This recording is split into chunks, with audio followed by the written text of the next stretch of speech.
একুশে বইমেলায় আছেন আমাদের সহকর্মীরা। আমরা প্রথমেই চলে যাচ্ছি আমাদের সহকর্মী রেদওয়ান আহমেদের কাছে। আজকে দ্বিতীয় দিনের মতো অমর একুশে বইমেলা, সবাইকে স্বাগত জানাচ্ছি আমি রেদওয়ান আহমেদ এবং আমার সাথে আমার আরেক সহকর্মী আছে মেহেরমণি, উনি মেলার আরেক প্রান্তে আছেন। আজকে আমরা দুজন মিলে মেলার খবরাখবর জানাবো, সেই সাথে আজকে আমরা একটু প্রকাশকদের কথা শুনবো। প্রকাশকদের প্রকাশনা প্রতিষ্ঠানগুলো আসলে কিভাবে স্থান পায়, কিভাবে তারা বই মেলায় তারা নিজেদের বই বিক্রি করে, সেই সব সম্পর্কে একটু কথা বলতে চাই।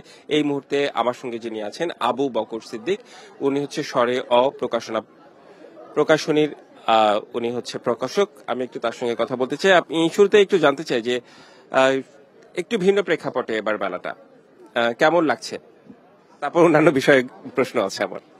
ভালো লাগছে, ভালো তো লাগছে। মানে কেমন এই জুলাই গণ অভ্যুত্থান গেল, এবারের বই, সামগ্রিকভাবে পরিবেশ?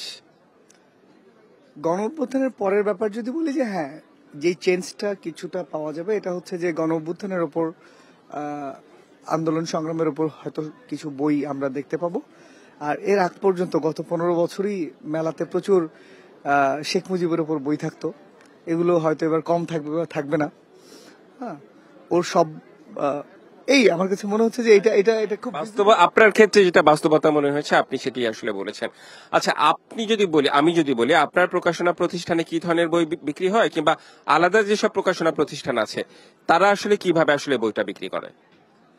দেখেন, প্রত্যেক প্রতিষ্ঠানের একটা টার্গেট মার্কেট থাকে, তাদের একটা তারা কাদের জন্য বই প্রকাশ করে বা তারা তাদের বিজনেসটা কোত্থেকে বের করে আনবে, এটার একটা প্ল্যান তো অবশ্যই প্রত্যেকটা প্রতিষ্ঠানের থাকে, বা অন্য যে কোনো সেক্টরেও থাকে, টিভি চ্যানেলেরও নিশ্চয়ই থাকে আপনাদের। তো কিছু প্রকাশনা আছে যারা হয়তো শুধু থ্রিলার নিয়ে অনেক কাজ করে, কিছু আছে হয়তো একাডেমিক বই নিয়ে কাজ করে, কেউ কেউ আছে বাচ্চাদের বই নিয়ে কাজ করে, আবার কেউ কেউ আছে তারা হয়তো সরকারি টেন্ডার বা এই ধরনের প্রজেক্ট বেস বেশি টার্গেট করে কাজ করে। কেউ কেউ আছে যাদের অনলাইন প্রেজেন্স খুব স্ট্রং।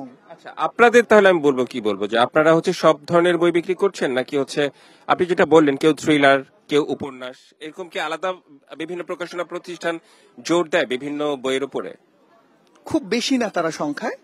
আমি ব্যক্তিগতভাবে এক প্রকাশক হিসেবে আমি যেটা চেষ্টা করি যে পাঠকের জন্য বই প্রকাশ করতে। পাঠক, ধরেন একজন পাঠক কিভাবে বই কেনে, তার জার্নিটা কেমন, হয়তো সে কোনো একজন পার্টিকুলার রাইটারের বই খুঁজতে মেলায় আসছে, কিংবা কোনো একটা পার্টিকুলার পাবলিকেশনস, সে জানে যে এই প্রকাশনীর বই মোটামুটি ভালো হয়, সে তো প্রকাশনীর নাম দেখেও কিছু বই কিনতে পারে। কিন্তু যার কোনো একটা পার্টিকুলার ইস্যু, ধরেন আপনি ছাদে বাগান করবেন, আপনার জন্য রাইটার বা পাবলিশার ম্যাটার করতেছে না এই জায়গায়, বা আপনি কোনো একটা নির্দিষ্ট বিষয়ের উপর, বাংলাদেশের ধরেন নদী, এর মধ্যে নির্দিষ্ট ব্রহ্মপুত্র নদীর গত 50 বছরের ইতিহাস নিয়ে গবেষণা করবেন, আপনি খুঁজে বের করবেন যে এর ওপর কি আছে। তো প্রকাশক হিসেবে আমি চাই যে এরকম অনেক বিষয় আছে, এটা অবশ্যই একটু অন্য আলোচনায় চলে যায়, একটা ফিলোসফিক্যাল আলোচনা, যে সিভিলাইজেশনকে আমরা কিভাবে দেখি, সভ্যতাকে কিভাবে দেখি। যে আমার কাছে সভ্যতার মানে হচ্ছে কোনো দেশের মানুষ সাধারণত যে ভাষায় কথা বলে, এই ভাষায় যে কোনো জ্ঞানের প্রতি তার অ্যাক্সেসিবিলিটি আছে কিনা, তার জন্য ওই অ্যাক্সেস খোলা আছে কিনা। আপনি যদি কাঁটা চামচ দিয়ে খেতে না পারেন, আমি বুঝতে পেরেছি আপনার কথাটা। আচ্ছা, আরেকটা বিষয় জানতে চাই একদমই সংক্ষেপে, সেটা হচ্ছে যে অনেক ছোট ছোট স্টল, বড় বড় স্টল, এই সম্পর্কে একটু বলবেন। সাধারণত এটা প্রকাশনীর যেই ইতিহাস বলেন, কার বয়স কেমন, এটা একটা ব্যাপার আছে, কার প্রকাশিত বইয়ের সংখ্যা কত, এটা একটা ব্যাপার আছে। এই সবকিছু মিলে কিছু ক্রাইটেরিয়া থেকে বাংলা একাডেমির, ধরেন আপনার সবগুলো ক্রাইটেরিয়া ফুলফিল করে একটা প্যাভিলিয়নের জন্য অ্যাপ্লাই করতে, কিন্তু আপনি নিতে ইচ্ছুক না, তাহলে তো আপনার হচ্ছে না। হ্যাঁ, সেটার উপরে নির্ভর করেই এটি হয়। আসলে প্রকাশনা প্রতিষ্ঠানগুলো কিভাবে মেলায় অংশগ্রহণ করে, কিংবা তাদের সার্বিক পরিস্থিতিটা কেমন, সেই বিষয় নিয়ে একজন প্রকাশকের সঙ্গে আমি কথা বলছিলাম। মেলার আরেক প্রান্তে আছেন আমাদের আরেক সহকর্মী মেহেরমণি, উনি মেলার সার্বিক কি অবস্থা সে সম্পর্কে জানাবেন। রেদওয়ান, এই যে সুরারদিতে আমি আছি, এখানে যে এসে এইবারের মেলায় আমি যেটি দেখলাম, আমার কাছে দুটি জিনিস মনে হয়েছে। যে মেলাটি প্রথম থেকে অনেক বেশি দর্শক সমাগম এখানে এসেছে, হাজির হয়েছে অনেক বেশি দর্শক। প্রথম দিনে আমরা সাধারণত এত বেশি দর্শক দেখি না, কিন্তু প্রথম এক সপ্তাহের মধ্যে, কিন্তু এবার দেখছি যে বেশ জমে উঠেছে মেলাটি, অনেক বেশি দর্শক। তবে আরেকটি বিষয় এখানে এইবারের মেলায় যেটি মনে হচ্ছে দেখে, যে এখানে অধিকাংশ অধিকাংশ যারা দর্শক অর্থাৎ পাঠক বা দর্শক যারা মেলায় এসেছেন তাদের অধিকাংশই তরুণ, অর্থাৎ অধিকাংশের বয়সই দেখছি খুব বেশি 30-35-এর মধ্যে, তার মধ্যে আবার কিশোর, তরুণ, একেবারে শিশু, এদের সংখ্যা অনেক বেশি। অর্থাৎ একটি তরুণ জনগোষ্ঠীর মধ্যে বইয়ের প্রতি একটা আগ্রহের জায়গা থেকেই তো অনেকে মেলায় আসে। সেই জায়গাটিতে আমি দেখছি যে এবার তরুণদের আগ্রহ বেশ ভালো, মেলায় তাদের উপস্থিতি দেখে সেটিই মনে হচ্ছে। আর আপনি যদি জিজ্ঞেস করেন যে মেলায় আসলে কি ধরনের বইগুলোর প্রতি আগ্রহ দেখাচ্ছেন যারা মেলায় আসছেন, কিনছেন, অনেকেই কিনছেন, আবার অনেকেই ক্যাটালগ দিচ্ছেন, ভাবছেন যে পছন্দের জায়গাগুলো কি কি হতে পারে, সেই জায়গাগুলোতে তারা বইগুলো দেখছেন। আমরা অধিকাংশ দর্শকের মেলায় যারা দর্শনার্থী এসেছে তাদেরকে জিজ্ঞেস করেছে কি ধরনের তাদের বই পছন্দ। তরুণরা বলছে যে তারা থ্রিলারধর্মী বইগুলো বেশি পছন্দ, তারা বেশি খুঁজছেন। তারপরে সায়েন্টিফিক বই, বিজ্ঞান নির্ভর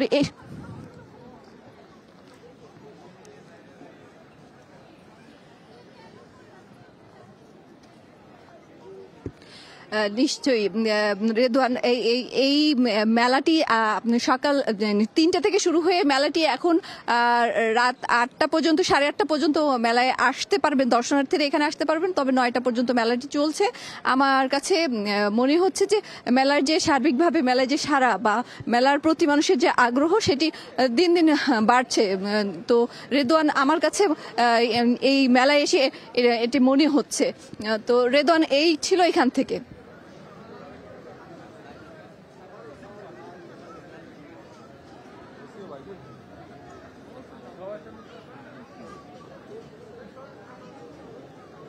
হ্যাঁ, নিশ্চয়ই মেহেরমণি মেলার অপর প্রান্ত থেকে জানাচ্ছিলেন মেলার খবরাখবর।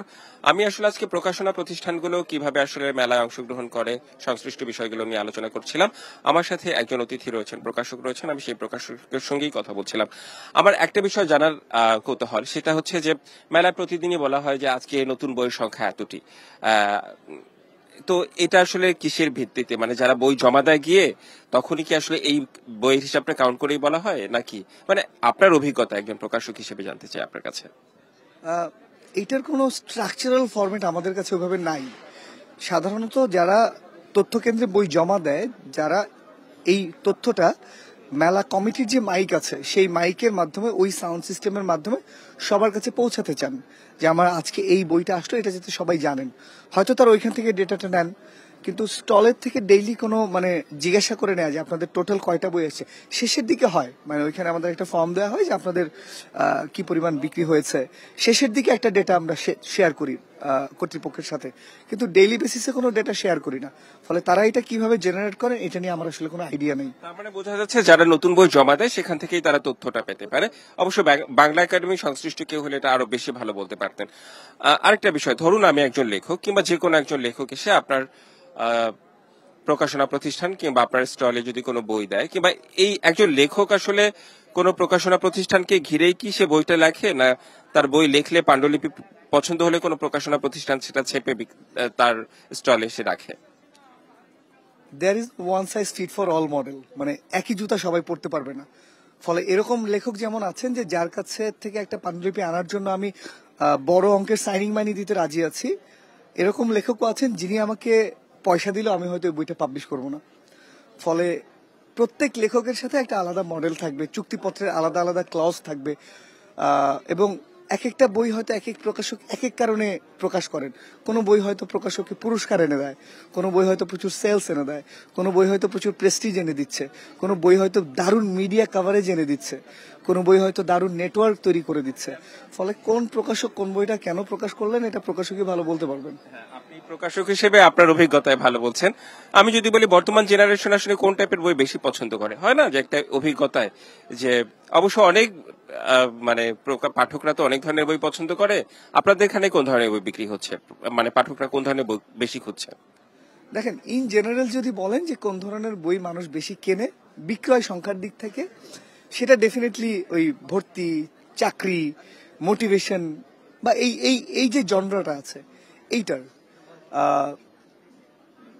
তো এটা বিক্রি সব থেকে বেশি। এখন পৃথিবীর সব থেকে ক্লাসিক মুভিগুলো তো সব থেকে বেশি ব্যবসা করছে, ব্যাপারটা ওরকম না। ফলে অনেক বেশি বিক্রি হলেই যে ওইটা খুব ভালো বই, আর অনেক কম বিক্রি হলেই যে ওই বইটা মানে জলে গেল, এটা আমি মনে করি না।